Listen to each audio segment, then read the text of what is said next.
साला खमार ने राजस्थान के कैबिनेट विस्तार को हरी झंडी दे दी है। इस वक्त की बड़ी खबर आपको बता रहे हैं। गहलोत सरकार में 4 नए कैबिनेट मंत्री बनाए जाएंगे। 3 राज्य मंत्री और मौजूदा मंत्रियों के विभागों में भी बदलाव किए जाने के संकेत मिल रहे हैं। सचिन पायलट गुट के नेताओं को कैबिनेट में जगह मिलनी है। पिछले 1 साल से पेंडिंग है ये मामला। तो बड़ी खबर आपको बता रहे हैं, आला कमान की तरफ से हरी झंडी मिल गई है। अब कहा जा सकता है कि जब आला कमान ने हरी झंडी दिखा दी है तो जल्द ही प्रदेश में मंत्रिमंडल विस्तार या फिर बदल कहें, ये देखने को मिल सकता है। सबसे ज्यादा नजरें इस बात को लेकर टिकी हुई है कि क्या सचिन पायलट के जो समर्थित विधायक हैं उन्हें जगह मिलेगी, कितनी की संख्या में मिलेगी, इस पर सबकी नजरें टिकी हुई हैं। साथ ही साथ निर्दलीय विधायकों ने भी दावा ठोका हुआ था और साथ ही साथ बीएसपी से कांग्रेस में शामिल हुए विधायकों ने भी अपनी दावेदारी जताई थी। तो इन तमाम पशुपेश के बीच जो जानकारी मिल रही है, 4 नए कैबिनेट मंत्री और 3 राज्य मंत्री बनाए जाने के लिए हरी झंडी आला कमान की तरफ से मिल गई है। तो कैबिनेट रिशफल में किस तरह की होगी तस्वीर, इसका इंतजार करना होगा, क्योंकि न सिर्फ 3 राज्य मंत्री और 4 मंत्री बनाए जाने हैं बल्कि इसके साथ साथ कुछ नेताओं की प्रोफाइल भी बदलेगी। इसके भी संकेत जो है मिल रहे हैं इस वक्त। तो कांग्रेस आला कमान ने राजस्थान के कैबिनेट विस्तार को हरी झंडी दिखाई है। गहलोत सरकार में 4 नए कैबिनेट मंत्री बनाए जाएंगे। 3 राज्य मंत्री और मौजूदा मंत्रियों के विभागों में भी फेरबदल देखने को मिलेगा। सचिन पायलट गुट के नेताओं को भी इसमें शामिल किया जाना शामिल है। तो सबकी नजरें इस पर टिकी हुई, क्योंकि लंबा अरसा हो गया, सरकार आधा कार्यकाल भी पूरा कर चुकी है, लेकिन अभी तक जो है कैबिनेट फेरबदल नहीं देखने को मिला है, जिसको लेकर बार बार ये बातें कही जा रही थी कि जल्द ही इसका विस्तार हो सकता है। अजय माकन इसके पहले 2 बार आला कमान का संदेशा लेकर जयपुर आ चुके हैं। लंबी बैठकों का दौर हो चुका है। 1 to 1 तमाम विधायकों से बातचीत हो चुकी है।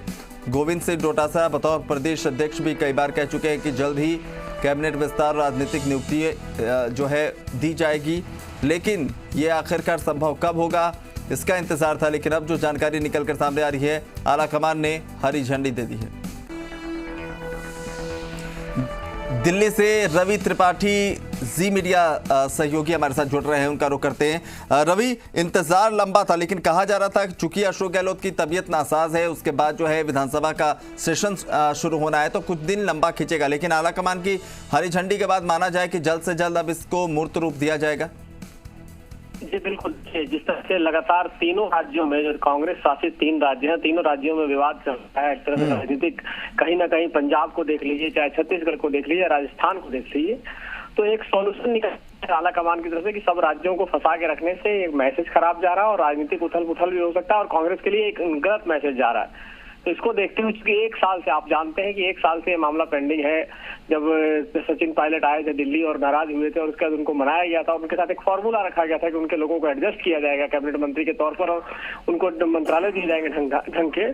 तो कहीं ना कहीं उसके बाद अजय माकन से भी हम लोगों की बात हुई थी कुछ दिन पहले प्रेस कॉन्फ्रेंस में, उन्होंने फॉर्मूला तैयार किया जा रहा था। तो ये मामला मान लिया जाए कि फाइनल हो गया है। अजय माकन कह रहे थे कि मंत्री और मंत्रिपरिषद में जिन लोगों को जगह देनी है उनका नाम तय हो गया है, जल्दी इस मामले को डिक्लेयर कर दिया जाएगा। तो ये आला कमान, चूंकि कांग्रेस में आप जानते हैं जो परंपरा है कि जो भी फैसला होता है बिल्कुल उसको हरी झंडी आला कमान से लेनी होती है। रवि, सवाल ये भी है कि जो जैसा आप बता रहे हैं कि अलग अलग जगहों पर जहां कांग्रेस की सरकार है वहां पर विवाद है इस तमाम चीजों को लेकर, तो जो फॉर्मूला तय किया गया आला कमान की तरफ से वो तमाम राज्यों को मद्देनजर रखते हुए किया गया है, सेपरेट कहें कि राजस्थान के लिए कुछ अलग फॉर्मूले तलाशे गए हैं? देखिए, फिलहाल तो ये कहा जा रहा है कि चूंकि आप जानते हैं कि अशोक गहलोत की तबीयत ठीक नहीं है, तमाम लोग उनको जल्दी ठीक होने की दुआ कर रहे हैं। ऐसी स्थिति में ये एक फॉर्मूला ये है कि चूंकि वहाँ राजनीतिक उठापटक ना हो, किसी तरह की कोई गड़बड़ी ना हो, चूंकि उनकी तबीयत खराब है और सचिन पायलट गुट के लोग पहले से 1 साल से इस बात की मांग कर रहे हैं और ये मामला पेंडिंग है लगातार, किसी न किसी वजह से, चाहे कोरोना हो चाहे किसी और वजह से ये मामला पेंडिंग होता जा रहा है। एक राज्य को कम से कम पहले स्थिर किया जाए, उसके बाद दूसरे राज्य, पंजाब में भी उनको अभी हरीश रावत को भेजा गया। आप जान रहे हैं हरीश रावत चंडीगढ़ पहुंचे हैं, लोगों से बातचीत करने की कोशिश कर रहे हैं। क्योंकि छत्तीसगढ़ की बात करें तो यहाँ टीएस सिंहदेव यहाँ बैठे हुए, भूपेश बघेल के आने की बात की जा रही है। तो तमाम सारी जो समस्याएं, खास कहा कि 3 राज्य ही है कांग्रेस के पास देश में और तीनों राज्यों में ही उथल पुथल मचा हुआ है। जहाँ पे 2/3 मेजोरिटी छत्तीसगढ़ में, वहां भी, जहाँ राजस्थान में लगभग बहुमत के आसपास कांग्रेस है वहां भी, और पंजाब में जहाँ चुनाव होने वाला है वहां भी।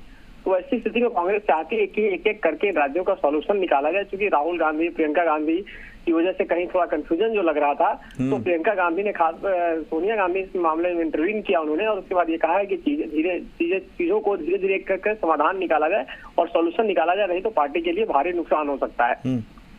रवि, जैसा आपने बताया कि छत्तीसगढ़ की बात करें 2/3 बहुमत के साथ वहां पर सरकार बनी थी, लेकिन राजस्थान में बिल्कुल विपरीत स्थिति थी। यहां पर निर्दलियों को साथ लेकर और बीएसपी से 6 विधायकों को कांग्रेस में शामिल कराकर इस तरह से सरकार ने अपने आप को मजबूत बनाया है। और मौजूदा समय में जो बीएसपी से आए हुए विधायक है वो भी अपनी दावेदारी मंत्रिमंडल के लिए पेश कर रहे हैं।